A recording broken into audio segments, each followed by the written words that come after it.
स्वागत है आपका अपने चैनल पे।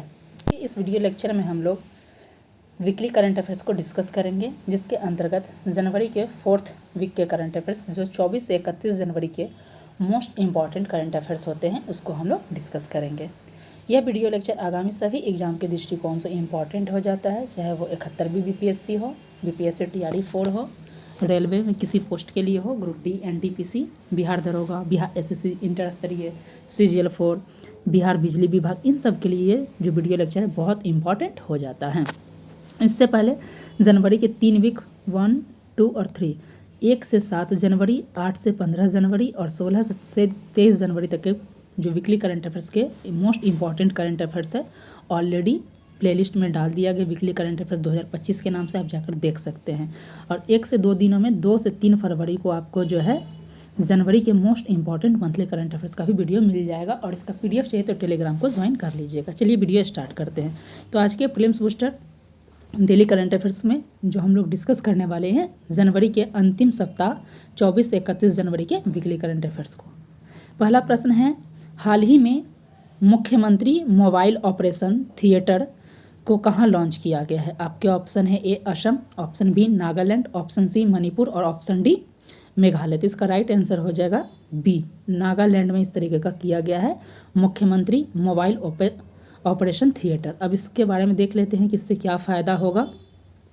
तो नागालैंड के द्वारा जो 26 जनवरी को जो वहाँ के राज्यपाल है, यहाँ से भी पूछा जा सकता है कि वहाँ के राज्यपाल कौन है, तो ये ला गणेशन है। उन्होंने मोबाइल ऑपरेशन थिएटर का शुभारंभ किया है, जिसका उद्देश्य ग्रामीण और दूर दराज क्षेत्रों में स्वास्थ्य सेवा को पहुँचाना है। चलते हैं नेक्स्ट देख लेते हैं। इसके बारे में हमने ऑलरेडी डिस्कस कर लिया है कि जनवरी के लिए जो साप्ताहिक करंट अफेयर्स में 1 से 7 जनवरी, 8 से 15 जनवरी और जो है 16 से 23 जनवरी तक के वीकली करंट अफेयर्स को डिस्कस कर लिया, और ये 24 से 31 जनवरी का है। इसमें हमने 1 से 7 जनवरी का मोस्ट इंपॉर्टेंट 50, फिर 8 से जो 15 जनवरी उसमें 50 और जो 16 से 23 में 30, और इसमें जो हम लोग जो है 25 प्लस करंट अफेयर्स को डिस्कस करेंगे। तो इस तरीके से लगभग 150 प्लस जो है जनवरी मंथ के कवर हो जाते हैं। और जो इसके अलावा एक मंथली करंट अफेयर्स आएगा जिसमें 100 जनवरी के मोस्ट इंपॉर्टेंट करंट अफेयर्स को डिस्कस करेंगे, जो कि बहुत इंपॉर्टेंट है। इसका PDF के लिए टेलीग्राम ज्वाइन कर लीजिएगा, ये आपके लिए सभी एग्जाम के दृष्टिकोण से इंपॉर्टेंट है। चलते हैं सेकंड क्वेश्चंस की तरफ। यह है, महिला हॉकी इंडिया लीग 2024-25 का पहला खिताब किसने जीता?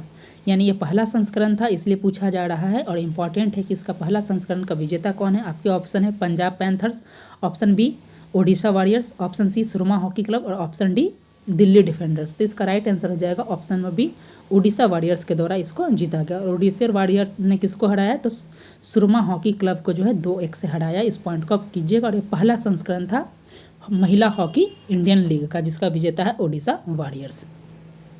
नेक्स्ट सबसे इम्पॉर्टेंट है, देख लेते हैं। ये है, हाल ही में भारत के किन 2 शहरों को यूनेस्को द्वारा wetland cities of the world की सूची में जोड़ा गया? बहुत इंपॉर्टेंट है और ये निश्चित आगामी सभी एग्जाम के दृष्टिकोण से आपसे पूछा जाएगा कि हाल ही में भारत के किन 2 शहरों को यूनेस्को द्वारा wetland cities of the world की सूची में जोड़ा गया। आपके ऑप्शन है जयपुर और भोपाल, ऑप्शन B उदयपुर और इंदौर, ऑप्शन C अहमदाबाद और वडोदरा और ऑप्शन D चंडीगढ़ और कोच्चि। तो इसका राइट आंसर हो जाएगा ऑप्शन नंबर आपका हो जाएगा B इंदौर और उदयपुर। देख सकते हैं ये उदयपुर और इंदौर को जो है यूनेस्को के वेटलैंड सिटी के रूप में मान्यता दिया गया है, और जो 31 वेटलैंड सिटीज में ये अब शामिल हो गया। ऐसी घोषणा जो है भारत के पर्यावरण मंत्री के द्वारा बताया गया है। चलते हैं नेक्स्ट क्वेश्चंस की तरफ। ये है, हाल ही में ऑस्ट्रेलियन ओपन 2025 का पुरुष एकल का विजेता कौन बने हैं? आपके ऑप्शन है नोवाक जोकोविच, option B Jannik Sinner, option C Alexander Zverev और ऑप्शन D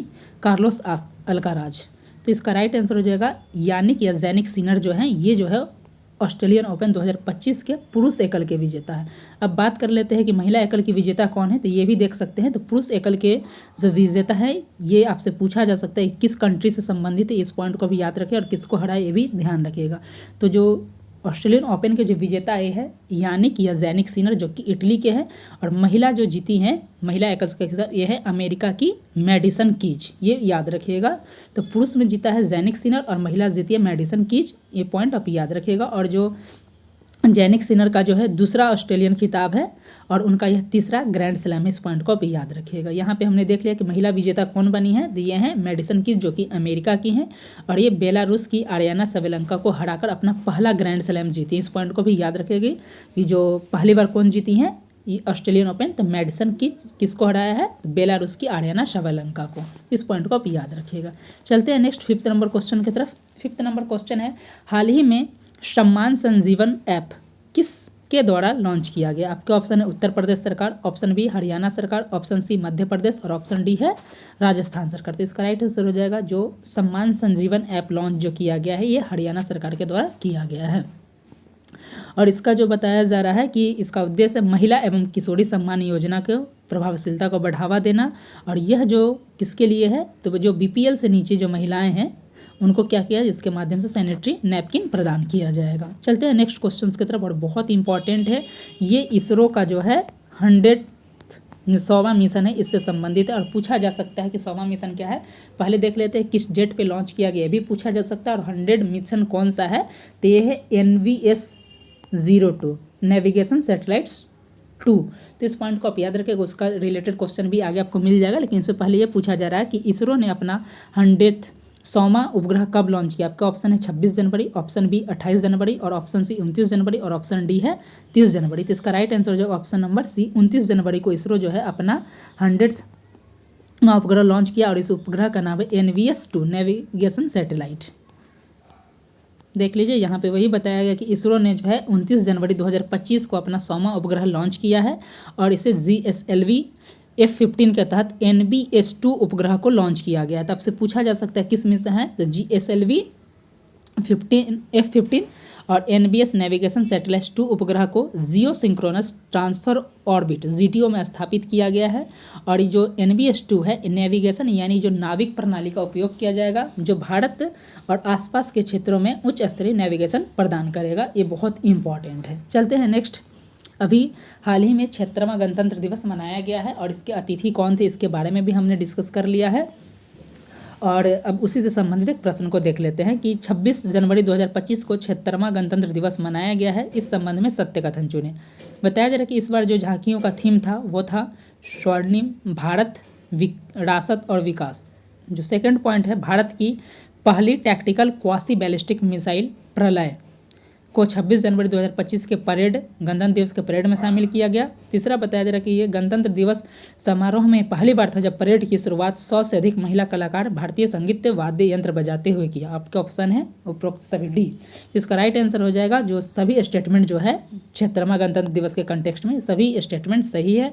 और भारत की जो पहली बैलिस्टिक, आपसे ये भी पूछा जाता है, इसके बारे में ऑलरेडी क्वेश्चन डिस्कस करेंगे कि भारत का पहला टैक्टिकल क्वासी बैलिस्टिक मिसाइल क्या है, जिसका नाम है प्रलय। इस पॉइंट को आप याद रखिएगा। चलते हैं नेक्स्ट क्वेश्चंस की तरफ। इसका डिटेल्स उसी से है संबंधित प्रश्न।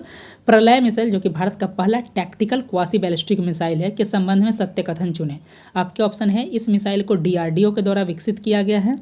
दूसरा, यह भारत का पहला टैक्टिकल क्वासी बैलिस्टिक मिसाइल है जिसे 26 जनवरी के गणतंत्र दिवस के परेड में शामिल किया गया है। साथ ही यह सतह से सतह पर मार करने वाली है और स्वदेशी बैलिस्टिक मिसाइल है जिसकी क्षमता जो है 150 से 500 किलोमीटर है। और ऑप्शन डी उपरोक्त सभी। तो इसका राइट आंसर हो जाएगा उपरोक्त सभी। सभी स्टेटमेंट जो है प्रलय मिसाइल के कंटेक्स्ट में जो है सही है। चलते हैं नेक्स्ट क्वेश्चन की तरफ। ये है संयुक्त राष्ट्र ने वर्ष 2025 को किस वर्ष के रूप में नामित किया गया। संयुक्त राष्ट्र के द्वारा किया गया। इस पॉइंट को आप याद रखिएगा। आपका ऑप्शन है अंतर्राष्ट्रीय ग्लेशियर संरक्षण वर्ष, आपके ऑप्शन है बी अंतर्राष्ट्रीय ऊंट वर्ष, ऑप्शन सी अंतर्राष्ट्रीय बाजरा वर्ष और डी इनमें से कोई नहीं। तो ऑप्शन सी की बात किया जाए तो वर्ष 2024 को तो है मनाया गया था, आप देख सकते हैं। और जो है ये जो है 2025 के कंटेक्स्ट में पूछा जा रहा है तो अंतर्राष्ट्रीय ग्लेशियर यानी हिमनद संरक्षण वर्ष 2025 को संयुक्त राष्ट्र के द्वारा घोषणा किया गया है। तो 9 का जो राइट आंसर हो जाएगा ऑप्शन नंबर ए अंतर्राष्ट्रीय ग्लेशियर संरक्षण का वर्ष। चलते हैं नेक्स्ट क्वेश्चन की तरफ जो 10th नंबर है, बहुत इंपॉर्टेंट है। देश के सकल घरेलू उत्पाद यानी GDP में वर्ष 2030 तक डिजिटल अर्थव्यवस्था का कितना प्रतिशत योगदान होगा। आपके ऑप्शन है 10%, ऑप्शन बी 20%, ऑप्शन सी 30% और ऑप्शन डी 40%। तो बताया जा रहा है, इसका डिटेल्स देख लेते हैं। इसका राइट आंसर आपका हो जाएगा बी 20%। लेकिन डिटेल्स देख लेते हैं। तो बताया जा रहा है कि इलेक्ट्रॉनिक्स और सूचना प्रौद्योगिकी मंत्रालय द्वारा एक रिपोर्ट जारी किया गया है, जिसमें बताया गया है कि वर्ष 2022-23 में राष्ट्रीय आय में डिजिटल अर्थव्यवस्था का योगदान कितना है। तो 22-23 में कितना है, तो 11.74 है, और 2030 तक कितना हो जाएगा, तो ये बढ़कर 20% हो जाएगा। इस पॉइंट को आप याद रखें। तो प्रश्न में पूछा गया कि 2030 तक कितना हो जाएगा, तो 20%। आप देख सकते हैं कि अभी हाल ही में बिहार में नई वैकेंसी 2025 आने वाली है। बिहार SSC CGL 4 के लिए लगभग आप देख सकते हैं कि ASO के 1000 से अधिक पदों के लिए जो स्वीकृति मिल गई है। असिस्टेंट इंजीनियरिंग के लिए देख सकते हैं 1500 से 1700 पोस्ट आने वाले हैं। बिहार लाइब्रेरियन की वैकेंसी आने वाली है। बिहार दरोगा की वैकेंसी आने वाली है। BPSC TRE 4 की वैकेंसी आने वाली है। तो इन सब की अगर तैयारी करना चाहते हैं, चाहे वो आप इसके लिए करंट अफेयर्स की तैयारी हो या GS की तैयारी में इंडियन पॉलिटी, उसके अलावा साइंस, इन सब की तैयारी करना चाह रहे हैं, साथ ही Bihar specific, Bihar history, Bihar current affairs, Bihar geography, ये सब की तैयारी करना चाह रहे हैं, तो चैनल से जुड़ जाए, क्योंकि इन सभी सब्जेक्ट की तैयारी जो हमारे चैनल पे कराई जाती है। चलते हैं नेक्स्ट क्वेश्चन की तरफ। ये है 11th नंबर की 27th अंतर्राष्ट्रीय ग्लास कांग्रेस का आयोजन कहाँ किया गया। आपके ऑप्शन है कोलकाता, ऑप्शन बी नई दिल्ली, ऑप्शन सी भोपाल और ऑप्शन डी इंदौर। तो इसका राइट आंसर हो जाएगा ऑप्शन नंबर ए। इसका आयोजन कहाँ पे किया गया, तो कोलकाता में किया गया है। कब से कब, तो 20 से 24 जनवरी तक कोलकाता के विश्व बांग्ला कन्वेंशन सेंटर में किया गया, जिसका उद्घाटन जो है विज्ञान और प्रौद्योगिकी राज्य मंत्री जो है डॉक्टर जितेंद्र सिंह के द्वारा किया गया है। और पहला जो आयोजन कब किया गया था, तो 1986 में किया गया। इस पॉइंट को याद रखिएगा।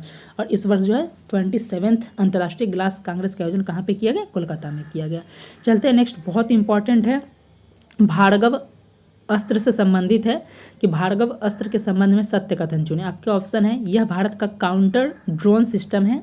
इसका परीक्षण गोपालपुर समुद्री फायरिंग रेंज उड़ीसा में किया गया। ऑप्शन सी, भारत ने इसका निर्माण अपने पहले स्वदेशी माइक्रो मिसाइल सिस्टम के तहत किया। और ऑप्शन डी उपरोक्त सभी। तो इसका राइट आंसर हो जाएगा ऑप्शन नंबर डी। ये सभी जो कथन है भार्गव अस्त्र के संबंध में सही है कि भारत का पहला काउंटर ड्रोन सिस्टम है।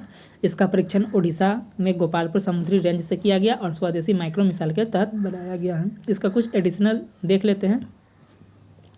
तो बताया जा रहा है कि यह स्वार्म ड्रोन को मार गिराने में सक्षम है। एक साथ 64 से ज़्यादा मिसाइलें दाग सकता है और जिसका रेंज जो होगा 6 किलोमीटर से ज़्यादा दूर का भी पता लगाकर ये उसे टारगेट कर सकता है।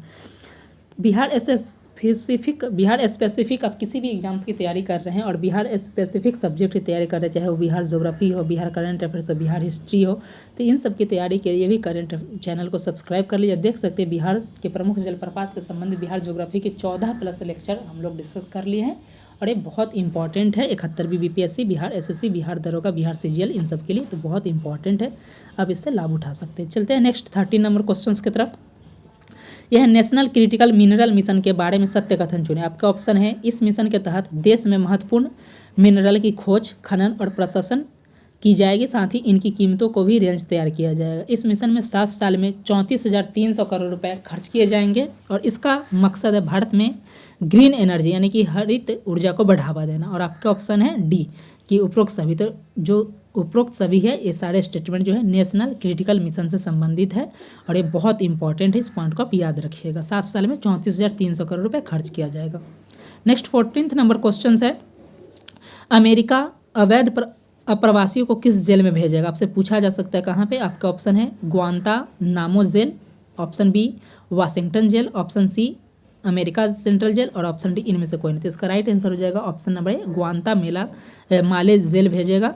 और बताया जा रहा है कि ट्रंप के द्वारा जो है 30,000 से अधिक लोगों को जो है प्रवासी हिरासत केंद्र बनाने की घोषणा की गई। और कहाँ पे किया जाएगा, तो ये अमेरिका का जो है सैन्य बेस है जो कि क्यूबा में है, ग्वांतानामो बे, वहीं पे जो है एक जेल है, वहीं पे इन संदिग्ध आतंकवादियों को रखा जाएगा। चलते हैं नेक्स्ट क्वेश्चन की तरफ। 15वां नंबर क्वेश्चन है, गणतंत्र दिवस 2025 की झांकी में पहला स्थान किस राज्य की झांकी को मिला। आपका ऑप्शन है Uttar Pradesh, option B Bihar, option C Madhya Pradesh और ऑप्शन डी उड़ीसा। तो इसका राइट आंसर हो जाएगा गणतंत्र दिवस की पहली परेड पर जो है ये उत्तर प्रदेश की झांकी को जो है मिला है और इसका थीम था कर्तव्य पथ पर महाकुंभ। इस पॉइंट को आप याद रखिएगा। और जो पीपुल्स चॉइस कैटेगरी में उत्तर प्रदेश पहले स्थान पे था और गुजरात दूसरे स्थान पे है। बिहार की बात की जाए तो बिहार की झांकी को भी इस वर्ष कई वर्षों के बाद जो है जो गणतंत्र दिवस झांकी निकलती है वहाँ पे बिहार की झांकी को भी शामिल किया गया है। इस पॉइंट को भी आप याद रखिएगा। चलते हैं नेक्स्ट 16th नंबर क्वेश्चन। हमने बताया कि भारत के 100 जो उपग्रह है मिशन उसके बारे में आगे डिटेल्स में देखेंगे। क्वेश्चन वही है कि इसरो ने नेविगेशन सैटेलाइट NBS-2 जिसे नेविगेशन सैटेलाइट कहा जाता है लॉन्च की है, इस संबंध में सत्य कथन चुने। आपका ऑप्शन है, यह इसरो का 100वां लॉन्चिंग मिशन है। दूसरा है, यह सैटेलाइट नेविगेशन सिस्टम का हिस्सा है जो भारत में जीपीएस जैसी नेविगेशन सुविधा को बढ़ाने में महत्वपूर्ण योगदान करेगा। यह सिस्टम जो है कश्मीर से कन्याकुमारी और गुजरात से अरुणाचल प्रदेश का हिस्सा कवर करेगी। इसके साथ जो है कोस्टल एरिया को भी कवर करेगा। और ऑप्शन डी उपरोक्त सभी। इसका राइट आंसर हो जाएगा ऑप्शन नंबर डी, क्योंकि इस जो नेविगेशन सैटेलाइट 2 के कंटेक्स्ट में जो कहा गया सभी स्टेटमेंट सही है। यह इसरो का 100 मिशन है, नेविगेशन सिस्टम का हिस्सा है जो जीपीएस जैसे सुविधा को प्रणाली देगा। और जो है कश्मीर से कन्याकुमारी, यहाँ से आप देख सकते हैं कश्मीर से कन्याकुमारी, और जो है गुजरात से अरुणाचल प्रदेश को कवर करेगा। इसके अलावा जो समुद्री सीमा है उसको भी ये कवर करेगा। तो ये बहुत इंपॉर्टेंट। इसके अलावा कुछ और इम्पॉर्टेंट पॉइंट देख लिया जाए तो बताया जा रहा है कि इससे हवाई, समुद्री और सड़क यात्रा के लिए जो बेहतर नेविगेशन में हेल्प मिलेगा।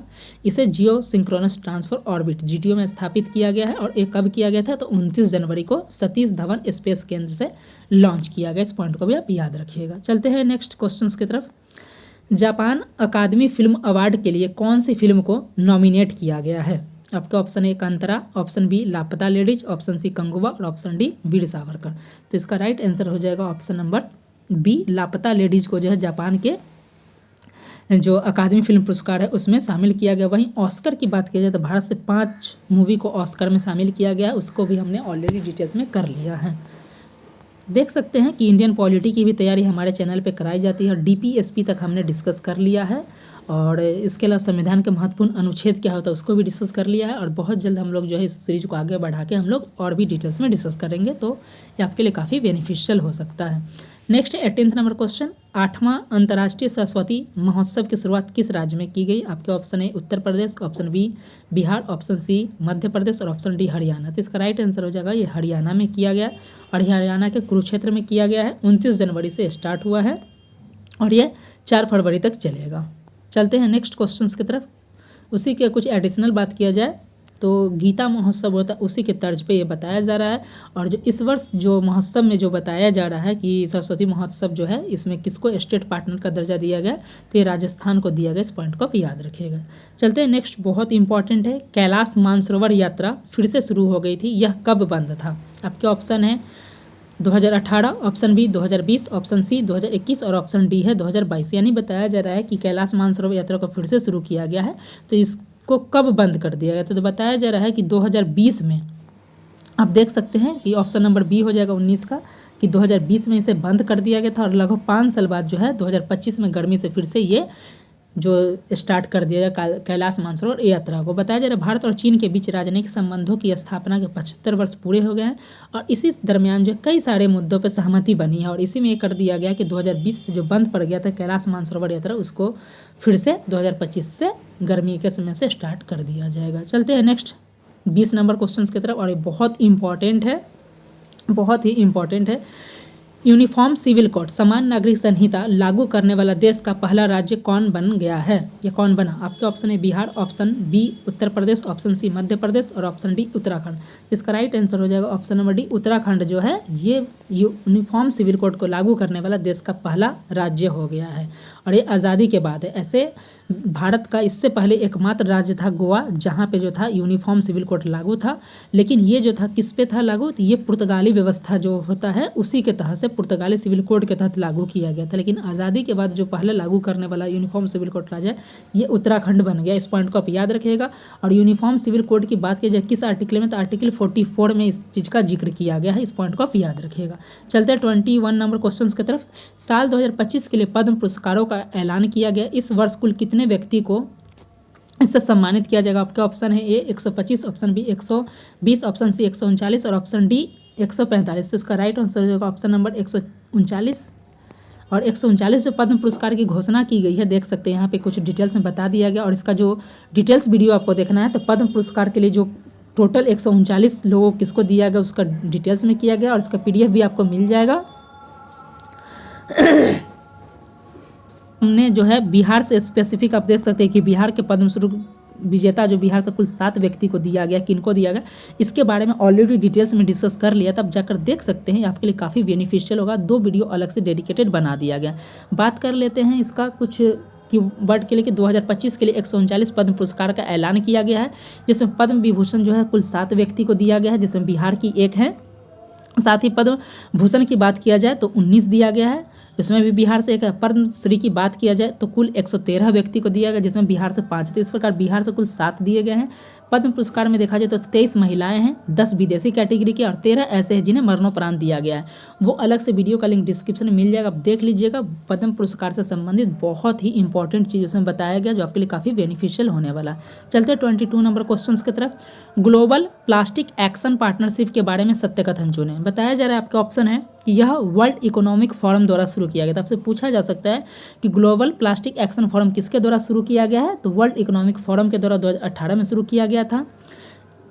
बताया जा रहा है कि यह एक अंतर्राष्ट्रीय पहल है जिसका उद्देश्य प्लास्टिक प्रदूषण की समस्या का समाधान करना, प्लास्टिक कचरे का प्रभावी ढंग से बढ़ावा प्रबंधित करना। और जो बताया जा रहा है, अभी हाल ही में 7 देश को इसका मेंबर बनाया गया। ये हैं Angola, Bangladesh, Gabon, Guatemala, Kenya, Senegal और तंजानिया। और ऑप्शन डी उपरोक्त सभी। तो इसका राइट आंसर हो जाएगा उपरोक्त सभी, क्योंकि जो ग्लोबल प्लास्टिक एक्शन जो है ये वर्ल्ड इकोनॉमिक फोरम के द्वारा शुरू किया गया, उसी की पहल 2018 में शुरू किया गया था। वर्तमान में इसमें देख सकते हैं 25 कंट्री सदस्य हैं, पहले 18 था और 7 जुड़ गया, तो टोटल कितना हो गया, ये 25 हो गया है। और इसका उद्देश्य है जो प्लास्टिक कचरे को कम करना, ड्यूरेबल मटेरियल्स को बढ़ावा देना, रिसाइकलिंग को मजबूत करना, ये सारी चीज़ें हैं इसमें। नेक्स्ट है 23 नंबर क्वेश्चन। हाल ही में राष्ट्रीय मतदाता दिवस मनाया गया, इस संबंध में सत्य कथन चुनें। आपके ऑप्शन है, हर साल 25 जनवरी को राष्ट्रीय मतदाता दिवस मनाया जाता है। ऑप्शन बी, इस साल 15वां राष्ट्रीय मतदाता दिवस मनाया गया है। ऑप्शन सी, इस साल का जो विषय है nothing like voting I vote for sure, जो कि 2024 में भी था। और ऑप्शन डी उपरोक्त सभी। तो इसका राइट आंसर हो जाए उपरोक्त सभी। हर साल जो है 25 जनवरी को जो है राष्ट्रीय मतदाता दिवस मनाया जाता है। 25 जनवरी 1950 को ही जो है निर्वाचन आयोग की स्थापना की गई थी, इसीलिए जो है 25 जनवरी 1950 को राष्ट्रीय मतदाता दिवस मनाया जाता है। और इसकी घोषणा कब से की गई, तो 2011 में ही किया गया था, इसलिए इस बार 2000 जो मनाया जा रहा है 15वां है। और इसका जो थीम है nothing like voting I vote for sure, जो कि 2024 में भी यही थीम था। तो देख सकते हैं इसमें बताया जा रहा है कि चुनावी प्रतियोगिता में मतदान में युवाओं को भागीदारी देने के लिए 25 जनवरी 2011 को पहला राष्ट्रीय मतदाता दिवस मनाया गया था। उस वक्त जो प्रधानमंत्री थे वो माननीय मुख्य मनमोहन सिंह थे और उसी की सरकार के द्वारा जो है घोषणा किया गया था। इस वर्ष का थीम है nothing like voting I vote for sure, यानी मतदान से बेहतर कुछ नहीं, मैं निश्चित रूप से मतदान करूंगा। इसी जो होता है, इसी दिवस पे आप देख सकते हैं कि ये सर्वश्रेष्ठ चुनावी अभ्यास का पुरस्कार भी दिया जाता है, जो कि अगर देखा जाए कि सर्वश्रेष्ठ सरकारी विभाग में सर्वश्रेष्ठ चुनावी अभ्यास का पुरस्कार किसे दिया, तो इसका विजेता जो बना है ये रेलवे को दिया गया। और रेलवे के अध्यक्ष और सीईओ श्री सतीश कुमार, उन्हें ये दिया गया। आप देख सकते हैं इलेक्शन कमीशन ऑफ इंडिया का जो ये पोस्ट है, इसमें बताया जा रहा है, आप देख सकते हैं कि बेस्ट इलेक्टोरल प्रैक्टिस अवार्ड 2025, और ये अवार्ड किसको दिया गया, मिनिस्ट्री ऑफ रेलवे को दिया गया। तो इससे भी आपसे प्रश्न पूछा जा सकता है, इस पॉइंट को आप याद रखिएगा। नेक्स्ट है 24 नंबर क्वेश्चन। ऑपरेशन सर्द हवा की शुरुआत किसके द्वारा किया गया। आपका ऑप्शन है Indian Air Force, option B BSF, option C Indian Navy और ऑप्शन डी इनमें से कोई नहीं। तो ऑप्शन राइट हो जाएगा बी, बीएसएफ के द्वारा जो है ऑपरेशन सर्द हवा का आयोजन किया जाता है। नेक्स्ट है 25 नंबर क्वेश्चन। आगामी विश्व पुस्तक मेला 2025 का आयोजन कहाँ पे किया जाएगा। दोस्तों जनवरी के अगर 2 से 3 फरवरी तक आप देख सकते हैं कि आपको इसका मोस्ट 100 इंपॉर्टेंट करंट अफेयर्स का वीडियो मिल जाएगा, उसको आप जरूर देख लीजिएगा। पीडीएफ के लिए टेलीग्राम को ज्वाइन कर लीजिएगा। आगामी सभी एग्जाम के दृष्टिकोण से ये इंपॉर्टेंट है।